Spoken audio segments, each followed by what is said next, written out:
Kita Kompolnas memiliki tujuan yang progresif. Kita melawan satu kebijakan yang jelas tidak pro terhadap kelompok bawah. Isu yang paling sering dirasakan oleh kawan-kawan buruh itu adalah soal upah. Itu yang paling penting. Yang ketiga soal PKWT yang tidak jelas. Ketika para buruh itu sudah bersepakat dan sudah memahami kondisi objektif yang mereka alami, ketika melakukan persatuan maka otomatis tidak ada lagi profit yang industri akan dapatkan. Yang pertama, melawan karena dibayar. Ya. Yang kedua, melawan karena sadar. Dinas terkait kalaupun tidak mau mengurusi suatu serikat pekerja, ya, selemah-lemahnya iman pertemukanlah mereka aja. Nah, bagi teman-teman yang akan aksinya 1 Mei nantinya, ya, karena sudah banyak flyer-flyer bertebaran kan, kalaupun memang hak-hak yang tidak diberikan, tidak terpenuhi dan ingin berserikat, lakukanlah.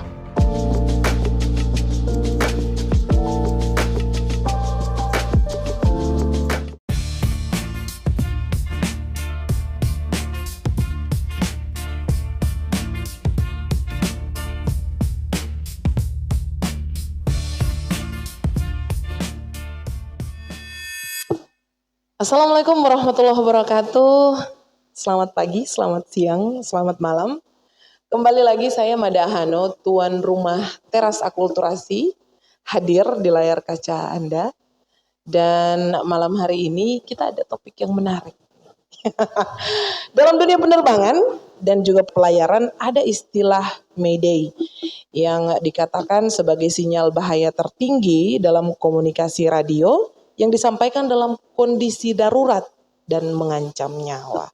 Nah, di Indonesia ada istilah Mayday yang diperingati pada tanggal 1 Mei dan juga dikenal itu sebagai Hari Buruh. Apa sih kaitannya dengan Mayday yang dikatakan sebagai sinyal bahaya? Nah, malam ini kita sudah ada satu bintang tamu, ya, guest star yang sudah hadir di studio bersama saya. Beliau merupakan Ketua Komite Politik Nasional Provinsi Gorontalo atau dikenal juga dengan Kompolnas. Itu Kakak Abdul Rahman Halid. Assalamualaikum, selamat malam Kakak. Waalaikumsalam warahmatullahi wabarakatuh. Popiohu Halid. Ya. Oke, nih ini kita mau menjelang tanggal 1 Mei nih Kak, tapi saya masih penasaran. Kakak Rahman ya, biasa dikenal sama orang. Ya. Nah, ini kalau Kompolnas ini dia organisasi seperti apa, mungkin bisa dijelaskan? Oke, baik. Terima kasih untuk host pada malam hari ini. Pertama, momen penting untuk menyampaikan soal hak dari kelas pekerja atau bagaimana kondisi secara sosial ekonomi dari seluruh pekerja yang ada di Indonesia sampai masuk ke pekerja yang terdapat di Kabupaten Pohuwato khususnya. Berangkat dari itu tentang Kompolnas, jadi Komite Politik Nasional itu adalah salah satu organisasi nasional yang dibentuk oleh kolektif pemuda yang ada di Indonesia ataupun di Jakarta yang menaungi seluruh sektor-sektor pekerjaan, sektor-sektor buruh ataupun kelas-kelas akar rumput yang terdapat di Indonesia.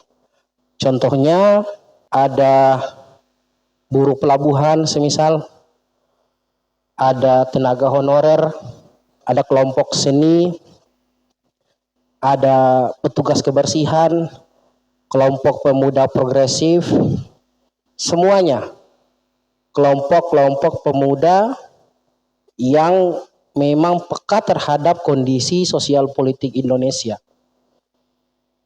Jadi komite politik Kompolnas itu adalah seperti itu. Nah, untuk tujuan politiknya adalah kita bagaimana berusaha pemuda-pemuda yang ada di Indonesia itu mampu mengintervensi secara politik, secara kolektif di tiap-tiap daerah agar seluruh kebijakan-kebijakan yang dikeluarkan oleh pemerintah itu bisa pro terhadap kelas akar rumput tadi ataupun kelas pekerja tadi, begitu. Termasuk para buruh. Nah, bedanya dengan serikat pekerja, Kompolnas itu dia terbuka untuk seluruh kelas pekerja ataupun pemuda ataupun perempuan masuk dan berjuang di dalam, tidak terkecuali. Semisal ada kelompok perempuan yang berjuang untuk kesetaraan gender, atau ada kelompok perempuan yang baru-baru kita ketahui undang-undang PPRT juga baru disahkan, itu juga bisa masuk ke dalam kelompok Komite Politik Nasional. Nah, pada intinya Kompolnas adalah salah satu kelompok progresif revolusioner yang dibangun oleh pemuda-pemuda di Indonesia. Tujuannya agar seluruh kebijakan yang dikeluarkan itu bisa pro terhadap orang-orang yang berada di tingkat bawah. Itu aja. Oke, jadi ceritanya Kompolnas ini dia lebih ke secara general ya, tidak sebatas misalkan buruh pabrik atau dia. Benar. Nah, ini untuk menghadapi May Day ini ya, Hari Buruh. Secara isu secara nasional sudah tentu kita ketahui ada banyak sekali diskriminasi yang terjadi kepada buruh kita Indonesia. Nah, sebagai ketua Kompolnas Provinsi Gorontalo, ini tanggapan atau mungkin ada upaya-upaya apa sebenarnya yang sudah sejauh ini Kompolnas atau mungkin di Gerakan 1 Mei ini kira-kira ada apa gitu? Oke, baik. Yang pertama, saya sudah sampaikan bahwa kita Kompolnas memiliki tujuan yang progresif. Progresif itu apa? Yang dimana kita melawan satu kebijakan yang jelas tidak pro terhadap kelompok bawah, ya, termasuk kelas buruh, dan itu kita berhadapan langsung dengan aksi dengan 1 Mei, ya, 1 Mei bulan depan. Kompolnas memiliki tujuan untuk yang paling terdekat itu adalah membangun kekuatan pekerja. Untuk pekerja mendapatkan hak-hak normatif, hak-hak primer, hak-hak utama untuk hidup, untuk masa depan mereka. Nah, untuk Gorontalo, kawan-kawan yang sudah tergabung di Kompolnas sudah buat rapat secara nasional kemarin. Ada saruan untuk melaksanakan Hari Buruh secara serentak. Nah, untuk basis mahasiswa yang akan melaksanakan gerakan adalah LMID atau Liga Mahasiswa Indonesia untuk Demokrasi. Capaian apa yang akan kita capai atau gerakan apa yang sebelumnya yang akan kita laksanakan beberapa hari ke depan, teman-teman sementara melakukan organisir bagi kelas pekerja ataupun bagi orang-orang yang ingin aksi di tanggal 1 khususnya di Gorontalo. Nah, itu bicara soal aksi yang akan kita hadapi di tanggal 1 Mei nantinya. Kalau khusus di Pohuwato teman-teman simpatisan sudah buat satu kekuatan kolektif baru. Mereka lahir ataupun mereka mau berjuang, mau turun aksi karena memang banyak haknya yang tidak diberikan. Salah satu upah tidak sesuai, kemudian pesangon tidak diberikan, outsourcing juga masuk, yang terakhir ada union busting dan lain sebagainya. Nah, itu adalah pekerjaan pendek yang akan dilaksanakan oleh teman-teman kolektif. Jadi Kompolnas itu bukan hanya 1-2 orang saja yang bergerak, tetapi ada kolektif progresif yang bergerak di dalam, yang diikuti oleh kelompok-kelompok pekerja lainnya untuk membangun satu gerakan-gerakan baru. Nah, hari yang paling ataupun momen yang paling tepat itu adalah di May Day. Di May Day itu adalah momen yang paling tepat untuk memperlihatkan bahwa ini perjuangan dari teman-teman yang sudah berhasil diadvokasi ataupun yang sudah berhasil diorganisasi. Nah, berkaitan dengan May Day atau Hari Buruh tanggal 1 Mei nanti ini, isu yang paling menguat menurut Kak Rahman ini khususnya di Pohuwato ini ya, isu atau ada beberapa tuntutan yang mungkin ada aksi damai atau sebagainya. Ini kira-kira kisi-kisinya apa ini? Kisi-kisinya pasti sekarang ini lagi panas-panas ini Karaman. Kita tahu di Gorontalo itu kalau kita kenal, yang kita pelajari selama ini adalah kota pra-industrial. Kenapa dikatakan kota pra-industrial? Karena banyak tenaga-tenaga produksi atau tenaga-tenaga pekerja yang belum paham dengan kondisi objektif yang mereka rasakan, bahwa mereka itu tidak mendapatkan haknya mereka. Itu satu. Yang kedua, banyak organisasi-organisasi yang memang harus dibangun untuk kelas pekerja itu belum ada, ya, seenggaknya masih dikatakan pra-industrial. Yang ketiga, industri yang berkembang di Gorontalo itu tidak sebanyak industri yang berkembang di Jawa ataupun di Palu dan Maluku. Kalau kita hitung hanya sekitar 3-4 industri yang sudah beroperasi di Gorontalo, sehingga kita sebut dengan kota pra-industrial. Nah, isu yang paling menohok, isu yang paling kental, dan isu yang paling sering dirasakan oleh kawan-kawan buruh itu adalah soal upah. Itu yang paling penting. Yang kedua itu soal outsourcing, itu juga yang paling penting. Yang ketiga soal PKWT yang tidak jelas. Tuh. Nah, dari beberapa poin tadi, itu akan kita masukkan ke dalam tuntutan aksi kita nantinya di bulan Mei nantinya, tanggal 1 ini. Nah, itu akan kita masukkan, lebih fokus ke situ dan tidak akan meluas kemana-mana. Kenapa? Karena tenaga kelas pekerja yang kita hitung-hitungan aja ya, di beberapa industri, contoh di Pohuwato ada 3 industri besar di Pohuwato. Itu kalau kita total ada sekitar hampir 10.000 tenaga pekerja yang ada di Pohuwato kalau kita gabungkan dengan 3 industri tersebut. Namun belum ada satupun serikat pekerja yang terbangun di 3 industri itu. Nah, ini menjadi isu genting dan penting yang akan kita suarakan nantinya di May Day. Itu yang paling penting dan yang paling krusial.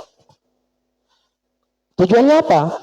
Karena ketika nanti kelas pekerja tidak berserikat, tidak berorganisasi, maka akan banyak konsekuensi yang akan mereka terima secara pribadi. Pertama, pemutusan hubungan kerja yang sepihak satu, ya kan. Yang kedua, outsourcing. Apalagi sudah peralihan dari Undang-Undang Nomor 13 Tahun 2003 ke Undang-Undang Cipta Kerja tahun 2020. Yang dimana di tahun 2003 itu outsourcing kita itu hanya terbatas, yang bisa kita lakukan outsourcing hanya sebatas security, cleaning service, dan lain-lain.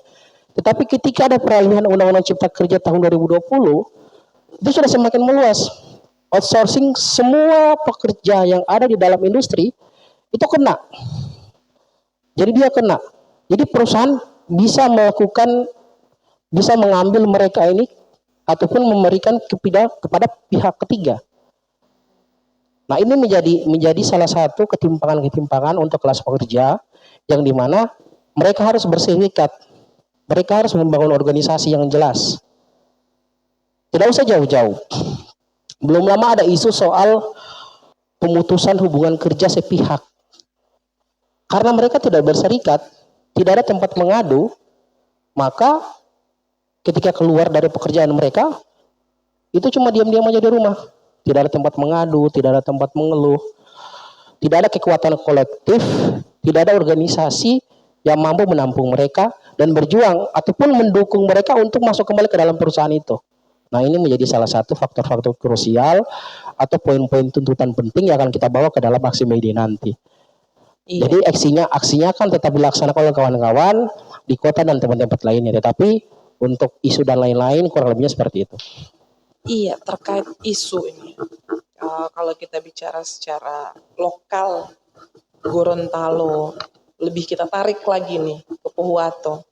Isu yang paling menguat, yang baru-baru ini cukup panas ya, cukup booming di publik atau di masyarakat ini adalah union busting ya. Usaha atau upaya-upaya dari oknum-oknum atau perusahaan-perusahaan yang entah dia di level mana itu menghambat para buruh ini untuk mendapatkan hak mereka secara secara penuh. Nah, menurut Kak Rahman ya, sebenarnya kenapa sampai bahkan buruh lokalan baik itu di Gorontalo pada umumnya maupun di Pohuwato lebih khusus, mereka seakan seperti takut begitu. Nah, apa yang sebenarnya melatar belakangi sehingga pengaruh daripada perusahaan ya yang seharusnya bisa memberikan keadilan kepada para buruh ini malah buruh ketika misalkan mendapatkan intimidasi PHK secara sepihak, misalkan juga lemburnya tidak dibayar dan lain sebagainya atau overwork ya, timingnya sudah lebih dari 8 jam. Nah, ini sebenarnya kalau menurut Kakak Rahmat sebagai ketua dari organisasi buruh yang cukup besar ini, apa yang melatar belakangnya itu, Kak? Oke, baik. Sebelum itu kita beralih ataupun saya menyampaikan kapan buruh itu mulai melawan ya. Jadi buruh sejarah Hari Buruh itu tercipta pada tanggal 13 Mei ya, pada tanggal 13 Mei tahun 1886 di Amerika Serikat. Nah, pada saat itu buruh bekerja sebanyak 18 jam dalam sehari ya. Sehingga terjadi perlawanan besar-besaran dan membuat sejumlah industri tekstil itu mulai berhenti beroperasi karena mereka melakukan mogok juga pada saat itu. Ya, akhirnya terhenti dan tidak melaksanakan produksi lagi. 3 hari setelah itu, maka lahirlah May Day ataupun Hari Buruh Internasional. Jadi Hari Buruh ini bukan kita rayakan secara nasional aja. Tetapi Hari Buruh juga ini kita laksanakan secara nasional ataupun diperingati secara nasional, internasional maksudnya.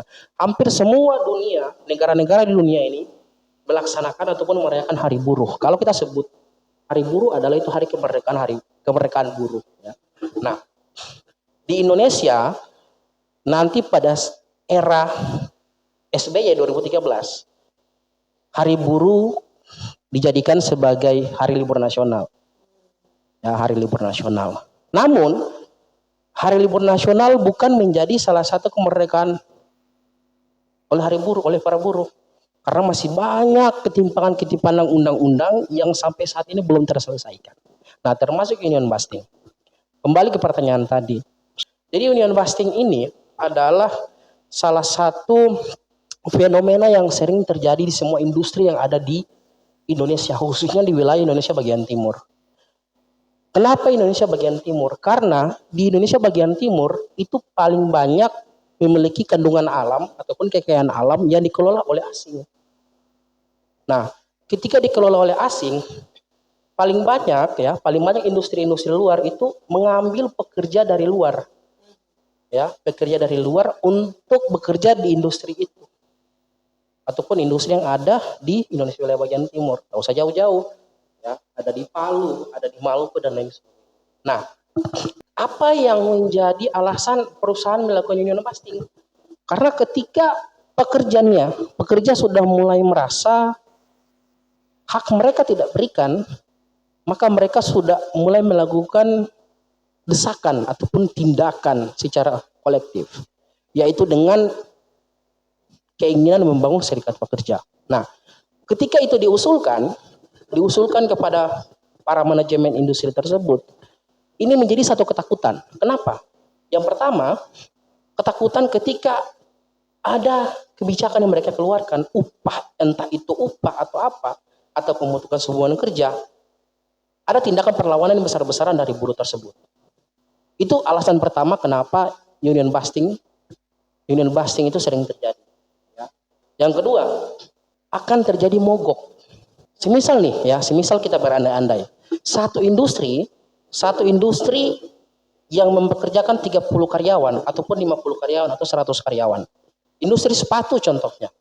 Ketika di industri sepatu itu ada hak karyawan, kita sebut saja pesangon, tidak diberikan. Atau kita sebut saja kesejahteraan mereka lebih ke kesehatan tidak diberikan. Dan semuanya kena. Nah, ketika para buruh itu sudah bersepakat dan sudah memahami kondisi objektif yang mereka alami, ketika melakukan persatuan maka misalkan mogok. Nah, otomatis ketika mogok, aktivitas perusahaan terhenti. aktivitas perusahaan terhenti, maka otomatis tidak ada lagi profit yang industri akan dapatkan. Nah, itu 3 hal yang menjadi alasan yang pasti menjadi fenomena yang sering terjadi di Indonesia. Di Pohuwato pun seperti itu. Sejumlah perusahaan yang kita tahu yang ada di Gorontalo ataupun di Pohuwato itu belum memiliki serikat pekerja. Ini menjadi salah satu fenomena aneh. Ya. Fenomena aneh dan fenomena yang paling menyebalkan. Seharusnya para pekerja dilindungi dengan serikat pekerja, tapi mereka tidak mendapatkan itu. Malahan ada tindakan-tindakan pelarangan untuk melakukan organisasi ataupun membentuk satu serikat pekerja. Bahkan pembentukan pimpinan unit kerja saja di dalam satu industri itu mereka tidak setujui. Ya, mereka tidak setujui dan mereka mengatakan takut. Ini alasan klise. Ini alasan klise dan alasan yang tidak masuk akal. Kenapa takut? Jelas loh, Undang-Undang Nomor 21 Tahun 2001 yang mengatur tentang serikat pekerja dilarang, ya, dilarang industri apapun di Indonesia jikalau serikat pekerja ataupun pekerja melakukan satu organisasi di dalam industri itu mereka larang, itu dilarang. Maka dendanya itu sampai 300 juta dan penjara sampai 5 tahun bagi industri tersebut. Bahkan konsekuensinya bisa sampai ke pencabutan izin. Jika industri yang ada di Indonesia termasuk Gorontalo melarang adanya pembentukan serikat pekerja oleh tenaga kerja di dalam industri itu. Iya. Nah, menurut Kak Rahman, peran dari pemerintah daerah atau pemerintah provinsi ini harus ada campur tangannya juga atau dibiarkan saja sama konfederasi atau mungkin serikat buruh, atau sebenarnya ini mungkin alurnya harus seperti apa supaya bisa kita pantau bersama, bisa kita awasi bersama? Oke. Kalau kita berkaca ya sebelum saya jawab saya napak tilas dulu lagi ya, napak tilas di sejarah. Napak tilas sejarah. Kenapa saya ambil dari sejarah supaya ini bisa ada keterkaitan mengapa buruh itu harus melakukan perlawanan di setiap industri yang ada di Indonesia termasuk di Gorontalo. Pemerintah itu sebenarnya mitra bagi satu federasi konfederasi ya ataupun serikat pekerja. Tetapi kondisi saat ini banyak dinas-dinas terkait ataupun pemerintah eksekutif yang tidak paham soal itu. Tahu saja tidak paham. Mereka pun peka terhadap itu jarang terjadi di Gorontalo ataupun di Pohuwato. Kalaupun dari instansi terkait peka terhadap itu, mereka melakukan mediasi ataupun mereka melakukan sosialisasi ataupun melakukan pertemuan dengan manajemen-manajemen tertentu, manajemen-manajemen industri, membentuk serikat pekerja dan mendorong itu. Tapi hingga saat ini pembentukan serikat pekerja itu hanyalah menjadi angan-angan bagi para pekerja yang ada di dalam industri tersebut. Nah, ini menjadi salah satu hal yang paling aneh terjadi di Gorontalo. Pemerintah memang mengeluarkan kebijakan-kebijakan bahwa investasi itu penting. Memang investasi penting bagi daerah, iya. Tetapi jangan menghilangkan ataupun jangan acuh terhadap hak-hak normatif ataupun hak-hak lainnya yang memang sangat dibutuhkan oleh pekerja itu. Untung saja para pekerja di Pohuwato ataupun di Gorontalo tidak sadar untuk melawan, tidak sadar untuk membuat kekuatan baru. Kalau semisal pekerja-pekerja yang ada di Gorontalo itu sadar secara objektif bahwa mereka ini ditindas, haknya mereka diambil, pesangon nggak diberikan, itu banyak loh di Gorontalo. Bisa saja industri tersebut berhenti beroperasi, maka laba pula itu tidak akan ada, profit pula tidak akan ada, revenue nggak akan ada. Ini menjadi salah satu hal yang sangat menyedihkan terjadi di Gorontalo. Indonesia ini lahir dari kekuatan kelas pekerja juga.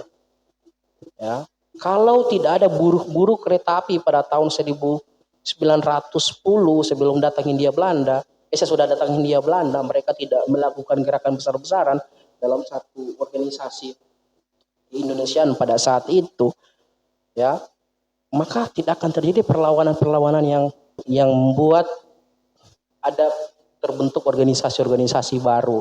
Ada Budi Utomo, organisasi kemahasiswaan, organisasi kerakyatan, dan lain sebagainya.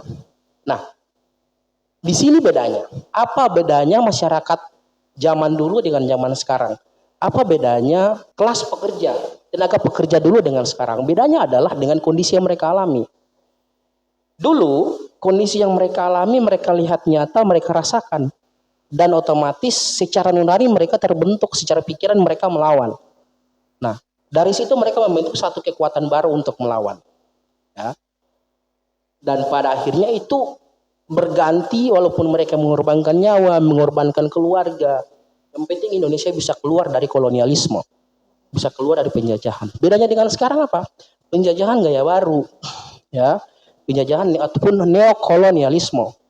Penjajahan gaya baru. Yang dimana masyarakat diiming-imingi dengan taktik politik, ya, adu domba, taktik politik oleh para elitis agar mereka itu bisa percaya bahwa 5 tahun ke depan ini kalian akan sejahtera. Contoh, ya, kayak macam jaminan ketenaga kerjaan dan lain sebagainya. Masih banyak loh tenaga pekerjaan tidak mendapatkan itu. Bahkan di outsourcing di Undang-Undang Cipta Kerja yang terbaru saja, ya, itu pesangon itu nggak diatur lagi di dalam situ dan tidak ditentukan besaran nominalnya pada saat belum direvisi, ya, belum dari Undang-Undang Cipta Kerja yang baru. Begitu. Jadi itu bedanya. Kalau zaman sekarang masyarakat itu memang mereka tahu mereka tidak mendapatkan haknya mereka. Mereka tahu masyarakat tidak mendapatkan apa yang mereka butuh. Mereka melakukan diskursus aja, mereka melakukan diskusi-diskusi aja itu sudah sangat jarang. Tujuan diskusi itu untuk apa? Untuk menyadarkan mereka bahwa ini adalah haknya kalian yang perlu kalian dapatkan dan tidak bisa kalian toleransi. Gitu. Nah, kalau kita di Kompolnas itu kan, kalau di Kompolnas dan lain-lain itu kan pasti punya rentetan proses perlawanan. Kita di organisasi kita itu tidak langsung dapat isu dan langsung aksi, enggak. Ada pengorganisiran, ya kan? Ada live in, ada tinggal bersama mereka dulu, diskursus dulu, bangun dulu kedekatan emosional dengan tenaga pekerja ini. Nanti mereka sudah tahu, sudah bersatu, kita makan bareng, tidur bareng, kita tinggal bareng, kita ngopi bareng, sudah menyatu dengan mereka. Nah, itu adalah salah satu langkah untuk salah satu cara supaya kita agar bisa langsung melawan. Itu kenapa teman-teman secara nasional ataupun secara kedaerahan, kalaupun kita mengkaji isu soal buruh, itu enggak hanya 1, 2, 3 hari, tetapi sampai berbulan-bulan. Karena ada tahapan-tahapan tadi. Yang pertama tahapan pengorganisiran, tahapan diskursus, tahapan by data dan lain sebagainya. Ini adalah hal-hal yang penting, yang sangat krusial, apalagi kita tinggal bersama dengan mereka. Kenapa? Karakter masyarakat di Indonesia saat ini itu 2. Yang pertama, melawan karena dibayar. Ya. Yang kedua, melawan karena sadar. Tetapi yang paling banyak itu adalah, yang paling sering, jarang sekali terjadi, itu adalah melawan karena sadar. Itu paling sering, paling jarang terjadi. Nah, cara membentuk untuk melawan agar sadar itu kepada masyarakat setempat adalah dengan kita mengorganisasikan mereka, kita bangun diskursus dengan mereka, kita diskusi dengan mereka, kita sadarkan mereka. Contohnya baru-baru, saya di Jakarta baru-baru lihat bagaimana ibu-ibu di PT Amos di Jakarta Tanjung Priok yang melawan ketidakadilan. Hak mereka tidak diberikan, semuanya tidak diberikan. Akhirnya mereka mogok kerja. Semuanya mogok kerja. Pada akhirnya terjadi kesepakatan-kesepakatan baru. Walaupun tidak semuanya terpenuhi, tapi sampai saat ini mereka masih melawan. Nah, kalaupun semua industri di Indonesia seperti itu, maka pastilah semua manajemen perusahaan itu akan segan ketika tidak memberikan apa yang mereka kasih. Gitu aja. Berarti cuman bisa disimpulkan bahwa sebenarnya pekerja-pekerja yang di Gorontalo bahkan mungkin di Pohuwato ini orang ini tidak terlalu paham bagaimana. Karena ini ada realitas, ada fakta yang cukup mencengangkan ini, Kak Rahman. Menurut survei Angkatan Kerja Nasional atau Sakernas tahun 2025, Gorontalo, ini saya sudah dari belum nyawa loh. Gorontalo menempati posisi pertama sebagai wilayah dengan tingkat overwork atau kelebihan jam kerja tertinggi di Indonesia dengan persentase 34,05% dibanding dengan Kalimantan Utara dan juga Kalimantan Timur. Nah, ini DP cara supaya orang paham ini bagaimana, bahwa karena saya melihat sampai hari ini Atiolo ini para pekerja-pekerja buruh ini yang ada kerja di toko-toko lah, itu kan yang sudah CV udah besar-besar itu begitu kan, sampai di outsourcing perusahaan tambang termasuk itu kan ada outsourcing yang kecil-kecil. Kayak kalau kita tanya persoalan mereka tiba-tiba di PHK itu kayak tako. Apa sebenarnya? Sehingganya persoalan yang membuat menjadi ini komunikasi atau pendekatan sama masyarakat ini sebenarnya hal yang sungkan atau hal yang mau bikin dorang agak susah ini untuk bisa paham dengan konfederasi, dengan Kompolnas ini sebenarnya apa? Kalau mereka tidak dikasih tahu, mereka tidak akan tahu. Itu satu. Dan pertanyaannya, apakah sudah dikasih tahu mereka akan melawan? Apakah mereka akan berjuang? Apakah mereka menuntut hak-haknya? Kan enggak. Pastilah mereka lagi diam, ada rasa takut, ada rasa kayak tidak tahu berbicara, ada rasa kayak mau bikin bagaimana lagi. Pasti pertanyaan-pertanyaan seperti itu. Nah, itu tugas kita. Tugas kita sebagai pemuda. Atau lebih klisenya adalah tugas daripada kelompok progresif ataupun kelompok Kompolnas atau serikat-serikat pekerja. Kita sadarkan mereka. Nah, setelah kita sadarkan mereka, mereka sudah sadar nih, sudah mau melawan, sudah mau berjuang. Maka mereka kita dorong untuk masuk ke dalam satu organisasi, serikat pekerja. Kalaupun mereka tidak mau masuk dalam serikat pekerja, maka mereka masuk ke dalam satu kelompok-kelompok kecil aja. Kelompok-kelompok diskursus, kelompok-kelompok diskusi. Oke lah, 1-2 orang, 1-2 kita rekrut sekitar 20 orang. Yang mau diskusi mungkin cuma 3-4 orang. Boleh. 4 orang itu menjadi salah satu pimpinan massa yang akan menarik kawan-kawan lain untuk bergabung. Kita organisasikan, kita sadarkan, maka terakhir adalah untuk melawan, gitu aja. Kita melawan, menuntut hak-hak yang memang harus mereka dapatkan. Ya memang fakta tadi benar. Tahu saja jauh-jauh. Di Pohuwato itu ada beberapa tokoh yang ada di Pohuwato. Jam kerja itu orang masuk dari jam 6 pagi, pulang jam 12 malam. Jam 11 malam. Wah, iya. Jam 11 malam. Lebih dari Ultraman itu. Iya. Pulang jam 12 malam, bayangkan. Kala-kala bilang kemarin Power Rangers atau Superman, superhero kan. Oke, jadi gitu. Bahkan ada yang kerja dari jam 6 pagi sampai jam 12 malam dengan upah berapa? Coba tebak upah. Upah itu 600.000. Wah, luar biasa. 600.000, bayangkan. Nah, maksud saya begini. Oke lah, itu karena kebutuhan dari toko tersebut. Tetapi bukan berarti kebutuhan dari toko tersebut mentiadakan hak-hak yang semestinya mereka dapatkan. Contoh soal gaji. Atau gini aja. Bagaimana peran dari pemerintah terkait? Bagaimana peran dari dinas terkait? Oke, mungkin alasan mereka Atiolo, orang tidak bisa intervensi. Oke lah, kalau memang tidak bisa intervensi, buat pertemuan dengan tokoh-tokoh tersebut atau pemerintah tersebut, buat pertemuan. Oh, memang pernah ada pernyataan itu tidak bisa Iya, Pak. Iya. Dinas terkait ya? Iya, dari Dinas terkait. Naker Trans Pohuwato atau yang lain. Saya kurang tahu. Pokoknya ada dari dinas terkait. Artinya itu pernah ditanyakan, tetapi ya jawaban itu adalah kebutuhan dari industri tersebut. Jadi kayak macam ibaratnya ini seperti buah si malakama, bergerak salah, mundur juga salah.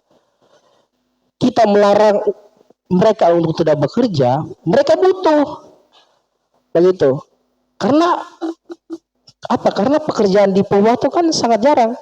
Jadi kalau misalkan orang melarang orang untuk bekerja mau bekerja di toko itu, orang juga merasa, baru orang mau bekerja apa, begini, ya kan? Nah, di satu sisi ketika orang mau bekerja, orang bahwa gitu. Nah, maksud saya begini, ada link solusi. Kalaupun seperti itu, pertemukan antara pihak industri tersebut dengan pihak seluruh karyawan. ambil jalan tengahnya. Minimal libur aja. Libur 1 minggu 4 kali. Kalau bukan libur, jam kerja aja yang dipersempit. Kalaupun upah begitu, Disesuaikan dengan disesuaikan. 3 jam aja, 4 jam aja. Jadi masuk semisal masuk jam 7, jam 8. Pulang jam 12 atau jam 1. Iya. Ya kan? Nah, ini Disesuaikan dengan upah. sesuai dengan upah yang diberikan. Itu maksud saya yang harus didorong oleh pemerintah terkait agar ini bisa setara. Ini bisa adil. Memang semua mau bekerja. Tetapi mereka tidak mau bekerja karena mereka tidak tahu, mereka tidak sadar, dan mereka tidak tahu tempat mengadu kemana. Terus saya tanyakan itu, kenapa tidak mengadu nih? Kak, kalau orang mengadu ke sana di sini, orang cuma bilang kamari belum ada waktu bagilah. Nah, ini menjadi poin-poin penting, hal yang harus didorong terus oleh pemerintah terkait agar bisa setara dan seadil-adilnya. Nah, soal tadi overload kerja, overtime dan lain-lain memang seperti itu. Karena memang para pekerja itu tidak sadar dan tidak mau melawan. Karena mereka tidak mau melawan, karena mereka tidak diorganisasikan. Kenapa mereka tidak mau diorganisasikan? Karena mereka tidak disadarkan untuk berorganisasi. Berarti secara tidak sadar mereka tidak menyadari bahwa orang ini sementara dieksploitasi. Iya, benar. Kemudian juga dinas-dinas terkait juga tidak mau mawas diri dengan begitu, kira-kira Kak Rahman ya? Ya, minimal kalau mengeluarkan statement bahwa mereka juga butuh pekerjaan walaupun dengan upah berapapun, itu ada tindakan dari pihak terkait untuk mempertemukan manajemen dengan para pekerja. Cari jalan tengahnya. Kalaupun mereka tetap bekerja dengan upah yang begini, maka ini yang harus dipotong. Kompolnas berkomitmen Iya. untuk bisa mensounding apa-apa yang menjadi hak, kemudian Benar. Dari buruh kepada perusahaan-perusahaan atau outsourcing misalkan yang diperbuat. Oke, memang menarik sekali nih. Tapi ada satu, saya pengen ada satu closing statement ini dari Tika Rahmat. Tanggal 1 Mei atau Hari Buruh ini sudah cukup riuh redam. Sudah cukup baribut. Nah, ini bahkan ada instansi-instansi terkait termasuk kepolisian. Ini sudah mulai, mau jadi bagaimana nanti. Nah, ada isu atau ada selebaran di media sosial bahwa nantinya ini pada May Day nanti di Hari Buruh ini akan ada 5.000 demonstran atau pengunjuk rasa atau mungkin aksi damai dan sebagainya. Nah, kira-kira menurut Lika Rahman tanggal 1 Mei yang nantinya ada aksi besar-besaran ini potensinya ini akan ada anarkis, ada chaos atau bagaimana kira-kira kalau kita lihat suhu yang ada di Powato ini? Pertama, itu hak dari setiap warga negara Indonesia untuk menyampaikan pendapat di depan umum. Ya, sudah diatur dalam undang-undang. Itu pertama. Soal chaos atau tidaknya, itu tergantung dari masa aksi tersebut. Ya, akan aksi pada tanggal 1 Mei nantinya. Jadi itu. Kemudian soal isu yang akan dibawa, itu tergantung dari settingan dari gerakan-gerakan itu mau seperti apa. Ya, pada intinya 1 Mei itu adalah Hari Buruh Internasional, di mana kita menyampaikan bahwa ini adalah poin-poin penting yang harus kita perjuangkan untuk buruh Gorontalo. Gitu. Ini hak-hak dari buruh Gorontalo di semua industri yang belum ada. Gitu. Dan yang ketiga, untuk seluruh tenaga pekerja, ini adalah organisasi yang harus kalian masuki agar kalian terlindungi dari semua masalah yang terjadi di dalam. Jadi muatan-muatan nantinya di tanggal 1 Mei ini ya tergantung dari kelompok-kelompok yang akan aksi nantinya. Begitu. Chaos atau tidaknya dengan 5.000 masa aksi tersebut, saya pikir tergantung kondisi di lapangan seperti apa. Ya, kalaupun isunya kedaerahan soal hak-hak ya memang harus disampaikan, harus didengarkan oleh pemerintah terkait, ya disampaikan. Nantinya mau terjadi seperti apa tergantung kondisi di lapangan. Itu aja. Jadi tidak menjamin ya, mau bilang kalau ini aksi damai akan damai atau aksi damai ini akan chaos. Cuman memang isunya ini ada yang bilang isapan jempol saja mungkin cuman 5.003 gitu kan. Jadi tetap kita berharap bahwa aksi May Day nanti di hari buruh ini tetap berlangsung kondusif ya. Oke, terakhir ini ya, untuk host belum mampu. Ya jadi begini, yang harus kita pahami secara bersama tentang hari buruh. Jadi hari buruh itu adalah hari kemerdekaan bagi buruh. Itu simpelnya. Bukan hari kemerdekaan yang kita rayakan dengan adalah seperti di nasional, fiesta, hari buruh dan lain-lain. Bukan seperti itu. Jadi hari buruh itu adalah kita menyampaikan kepada publik gitu loh, bahwa ini hak-hak dari buruh yang harus kita sampaikan dan harus ditekan juga kepada manajemen ataupun pemerintah. Begitu. Nah, sekiranya informasinya Kompolnas itu tergabung dalam satu kekuatan kolektif besar. Jadi Kompolnas tergabung dalam satu kekuatan kolektif besar, namanya itu KPBI. Jadi Konfederasi Persatuan Buruh Indonesia. Jadi tergabung dalam satu kolektif besar yang tujuannya untuk memperjuangkan hak-hak dari pekerja. Kenapa? Karena banyak isu-isu yang sangat krusial, isu-isu yang sangat menyedihkan dialami oleh para tenaga pekerja. Yang pertama, upah murah. Tenaga pekerja juga paling banyak itu dipukul, sering berhadapan langsung dengan tenaga kerja asing, kemudian nggak sama lagi untuk statusnya semana ini. Jadi kolektif besar dari konfederasi itu, KPBI Konfederasi Persatuan Buruh Indonesia, di bawahnya itu kita banyak lagi tergabung di dalam, ada entah itu bergerak di bidang ini dan lain sebagainya. Nah, khususnya di Gorontalo, apa jangka panjang yang kita akan lakukan dari Kompolnas ini? Pertama, Kompolnas itu memperjuangkan bagaimana seluruh kelas akar rumput ya, ataupun orang-orang yang berada dalam ekonomi kelas bawah, pekerjaan apapun, dia bisa tergabung di dalam, membangun kekuatan-kekuatan baru, kekuatan-kekuatan politik baru, dan berjuang, kemudian menciptakan kebijakan-kebijakan yang baru yang pro terhadap mereka. Dan sementara kita geluti di Pohuwato pun sudah di Gorontalo pun sudah ada, Bualemo sudah ada, di Pohuwato sudah ada dan lain sebagainya. Jadi kalau kita itu di buruh, kita banyak jargon di hari buruh. Ya, banyak jargon yang sering kita kumandangkan di hari buruh tersebut. Jargon-jargon itu menjadi antitesa yang baru, yang lahir dari ketimpangan ataupun lahir dari masalah-masalah yang terjadi nyata terhadap buruh, khususnya di Gorontalo.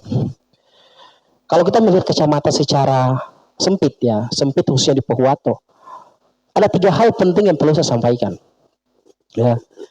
Pertama, kenapa kok manajemen takut untuk membentuk serikat pekerja? Saya pernah 1 kali ikut hadir dalam rapat penting dengan satu industri yang ada di Pohuwato. Ketika disampaikan untuk membantu serikat pekerja, apa yang dikatakan oleh pihak manajemen?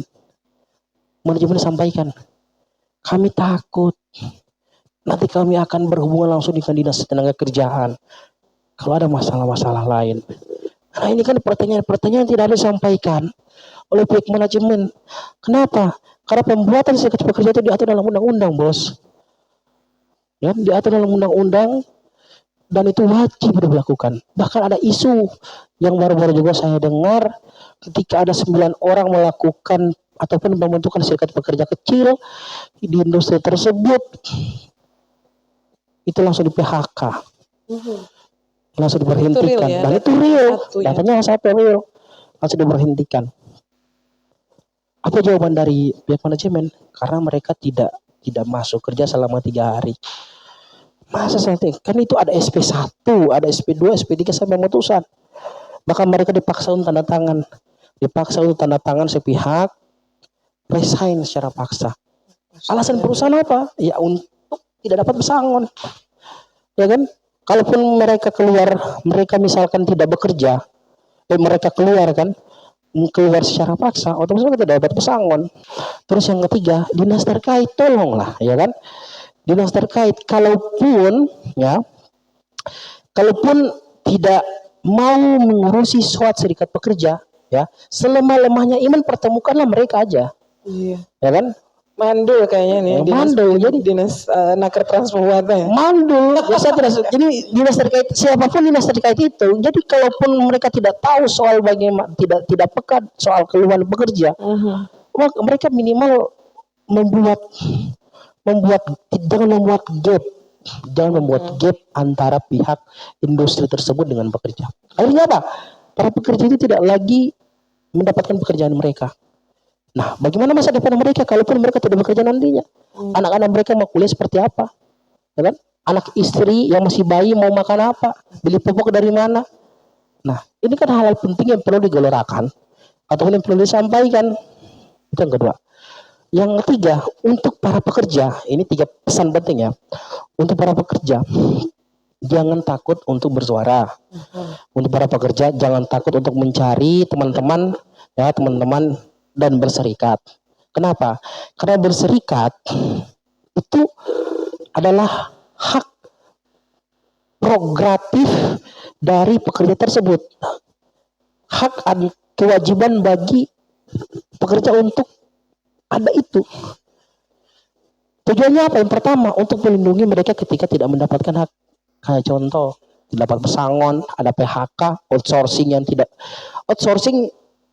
ini kan 5 tahun, 10 tahun tetap belum diangkat jadi karyawan tetap. Padahal dari Undang-Undang Cipta Kerja itu ada waktunya. 5 tahun ketika dia bekerja, ya, sudah tanda tangan PKWT, ya kan? Udah PKWT nih. Perjanjian kerja waktu tertentu. Ketika udah PKWT selama 5 tahun. Nah, itu manajemen harus memutuskan apakah dia ini lanjut kerja, tapi kasusnya lagi bukan karyawan kontrak, tapi karyawan tetap. Nah, itu maksud saya harus dipahami teman-teman kelas pekerja. Nah, yang berikutnya, pekerja juga itu harus sadar dengan kondisi yang mereka alami. Pekerja itu harus mampu menggunakan instingnya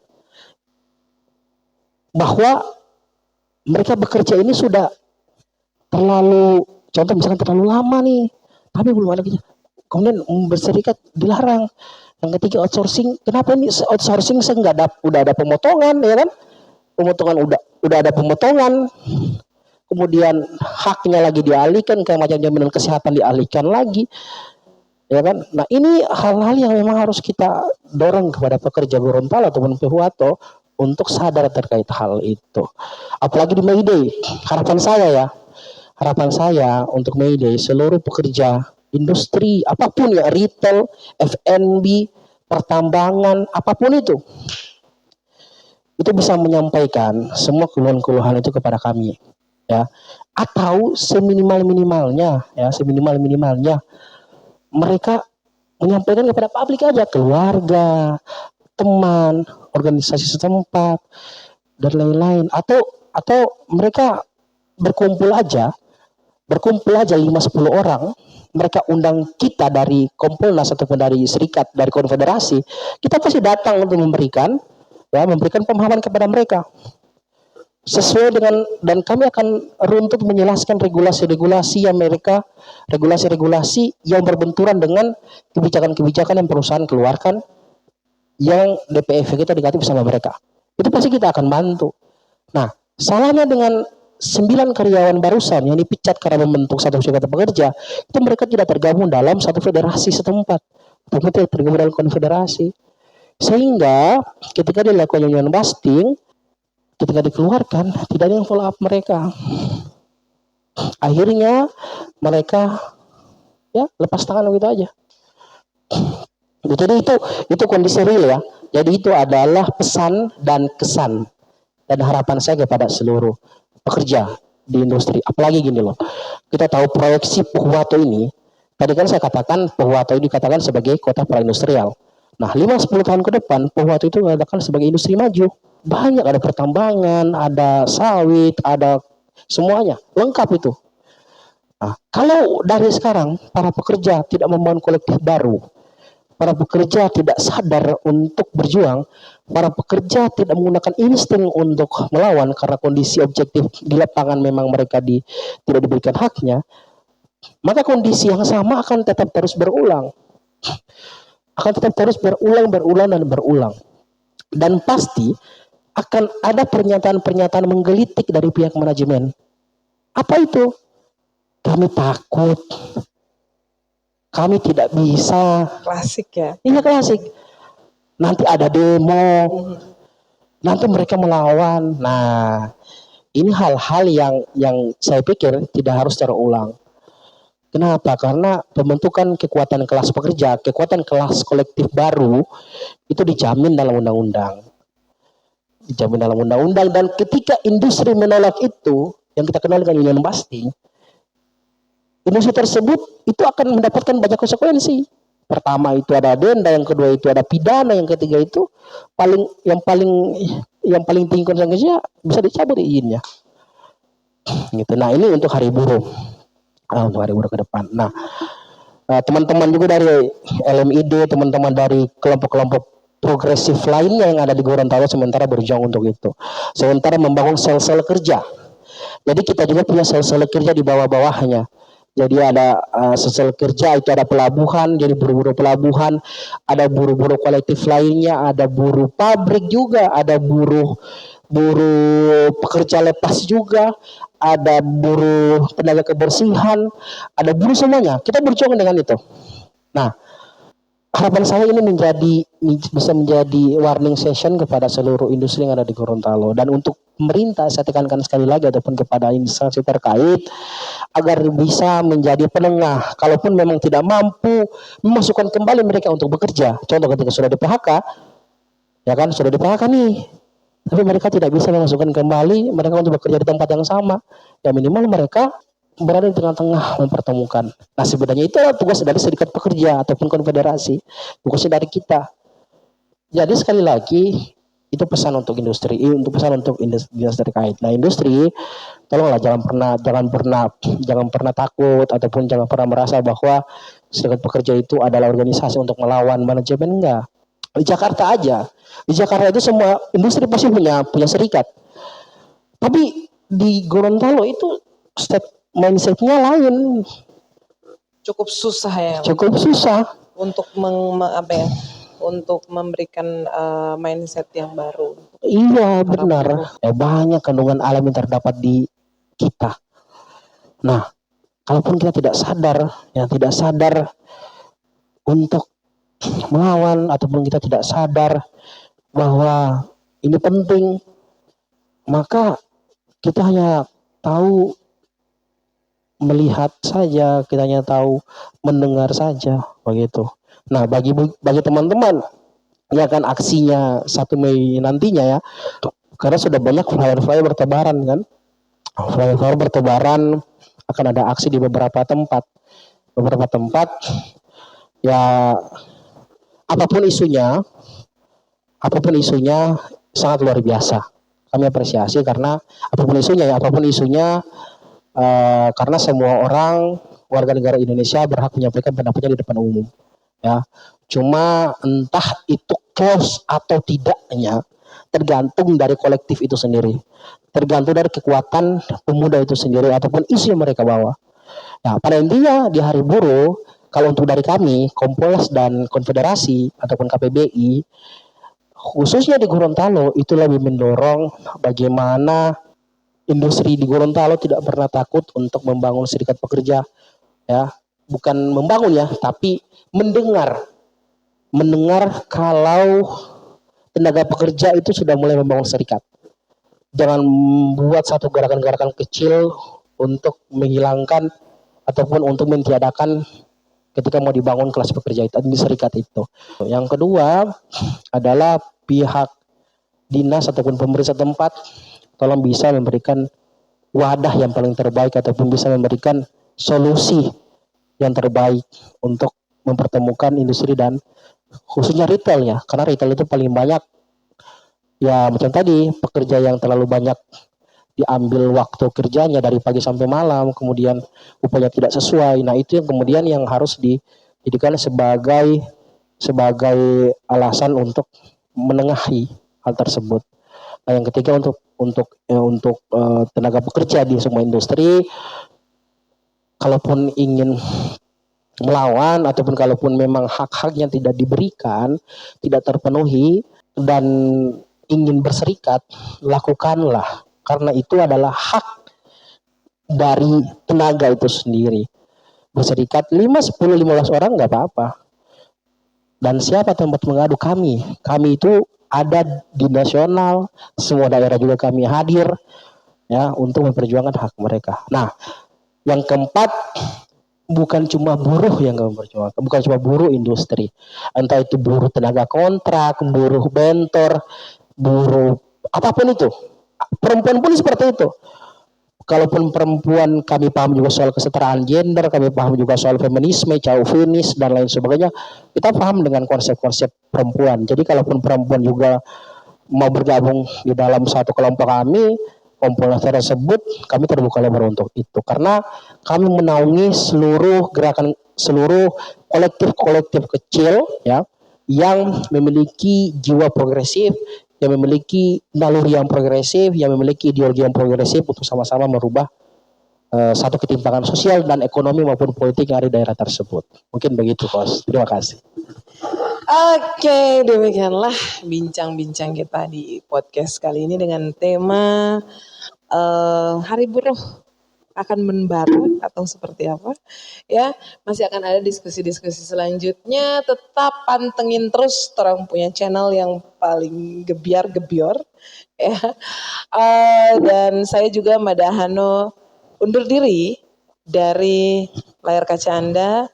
Salam satu nalar, 1000 gagasan. Assalamualaikum warahmatullahi wabarakatuh.